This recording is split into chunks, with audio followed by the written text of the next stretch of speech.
स्वाभाविक रूप से एक बार जिम्मेदारी किसकी की सरकार की तो होगी। एक भी पेपर उत्तराखंड में सही तरीके से नहीं हो रहा है, जिसमें विवाद नहीं हो रहा है, जिसमें पेपर लीक नहीं हो रहा है, तो कहीं ना कहीं उत्तराखंड के युवाओं के साथ धोखाधड़ी तो हो ही रही है। इसे और क्या कहेंगे। बस हर मामले में कोई ना कोई निकल के आ जाता है और कहीं ना कहीं उसका वर्तमान जो सत्ता में बैठी सरकार है उसके पदाधिकारियों से लिंक होता है। तो ये तो गंभीर प्रश्न सरकार पे भी लगाता है, सरकार की कार्यप्रणाली पे भी खड़ा करता है और जो एजेंसी करा रही है उस पर भी खड़ा करता है। तो कहीं ना कहीं इसकी निष्पक्ष जांच होनी चाहिए। युवाओं से धोखा किसी भी कीमत पे बर्दाश्त नहीं किया जाएगा।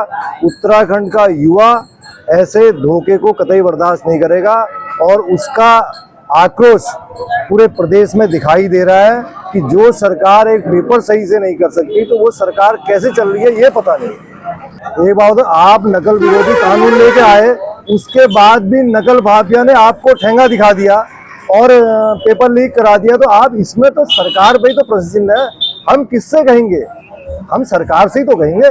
गलत हो रहा है तो भी सरकार से कहना, अच्छा हो रहा है तो भी सरकार से कहना। तो इसलिए सरकार ने अपनी नाकामी को स्वीकार करना चाहिए कि वो पेपर सही से नहीं करा पा रहे हैं। ये कार्यप्रणाली सरकार की है, उस एजेंसी की है और पूरी व्यवस्था की है। निष्पक्ष रूप से सही तरीके से क्या नाम कहते हैं ये पेपर कराना सरकार की जिम्मेदारी है। वो नहीं करा पा रही है तो इसके लिए हम किससे कहेंगे? युवा किससे कहेगा?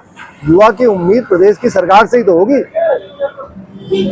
हर मोर्चे में नाकाम है, भ्रष्टाचार चरम पे है। ये भ्रष्टाचार का एक नमूना है कि पेपर लीक हो रहे हैं। ये खुद मुख्यमंत्री जी की मिलीभगत और जो प्रशासन है इनकी मिलीभगत से। एक जो ऑडियो वायरल हुआ है उसमें गौड नाम का लड़का कह रहे हैं हाकिम सिंह लाइना से कि उसमें पूरा कह रहा है ऐसा पेपर आएगा, ऐसा आएगा, और जहाँ पेपर उसने दिया, उस लड़के ने पेपर दिया, वहाँ आप बताइए जैमर नहीं लगे, वहाँ कैमरे नहीं लगे हैं। वो जा रहा है टॉयलेट में जा रहा है और पेपर वहाँ से फोन करके उसको पेपर सॉल्व कराए जा रहे हैं। तो कितने बड़े सिस्टम की नाकामी है। जो बेचारा पढ़ा लिखा बेरोजगार युवा है वो तो बहुत ही इस टाइम ठगा महसूस कर रहा है अपने को कि भैया जो पैसे दे रहा है वो तो नौकरी में चले जा रहा है, और जो बेचारा पढ़ लिख के अच्छे परसेंटेज ला के पेपर दे रहा है, तैयारी कर रहा है, सालों साल तैयारी करके बेचारा पेपर दे रहा है, वो ठगा। बार बार पेपर लीक हो जा रहे हैं, बार बार परीक्षा स्थगित हो जा रहे हैं। पेपर के नाम पे इन्होंने ऐसा खिलवाड़ कर रखा है। अपने आदमी कहाँ से उसकी फीस लाएगा, कहाँ से वो लाएगा, कि गरीब बच्चा कहाँ से लाएगा? तो पूरा युवाओं के साथ उन्होंने शोषण कर रखा है। ऐसी सरकार को तुरंत इस्तीफा देना चाहिए और हम तो इसलिए सड़क से लेके पूरा सदन तक हम इसके लिए हंगामा करेंगे और सरकार से कहेंगे भैया आप इस्तीफा दो। यहाँ ये सरकार ही नाकामयाब है। ये झूठ मूठ की राजनीति करके लोगों को गुमराह करके ये सत्ता पर आई हुई है। जो झूठ बोलने वाला जिसका कोई ईमान हुआ है वो जबान नहीं होती है। मोदी जी कितना झूठ बोलते हैं या धामी जी कितना झूठ बोलते हैं, भाई बीजेपी में ये जुमलेबाजी की सरकार चल रही है। आज देखो कितनी बड़ी विडंबना है, कितना हुआ है। इससे पहले लगातार इनके सरकारों में पेपर लीक होती आए और गरीबों बच्चों का शोषण होता आया, उन गरीबों का खून चूसते आए ये लोग।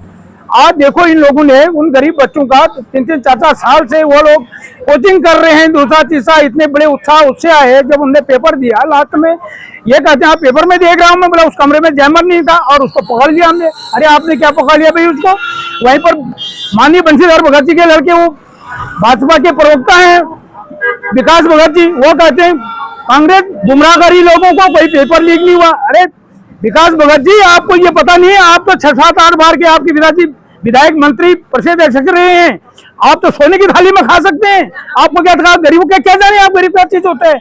गरीब होता क्या है? गरीब की आंसू जो है ना वो आपको लगेंगे, आपको पता चलेगा। बीजेपी वालों को सबको, इसको माननीय मुख्यमंत्री जी को इसका पता चलेगा कि उन गरीबों के आंसू जो है, उन गरीबों के जो उनका जो अपना आगे के लिए भविष्य के लिए जो उन्होंने सोच रखा था, जिस करके पेपर दे रहे थे और उनका पेपर सब उनने चकनाचूर कर दिया, उसको सब उनके आंसुओं में बहा दिया आपने। इसका आपको बहुत बड़ा खामियाजा भुगतना होगा। प्रदेश के जो युवा हैं सब आपको इसका बहुत बड़ा खामियाजा जवाब देंगे इस चीज का, यह मैं कहना चाहता हूँ।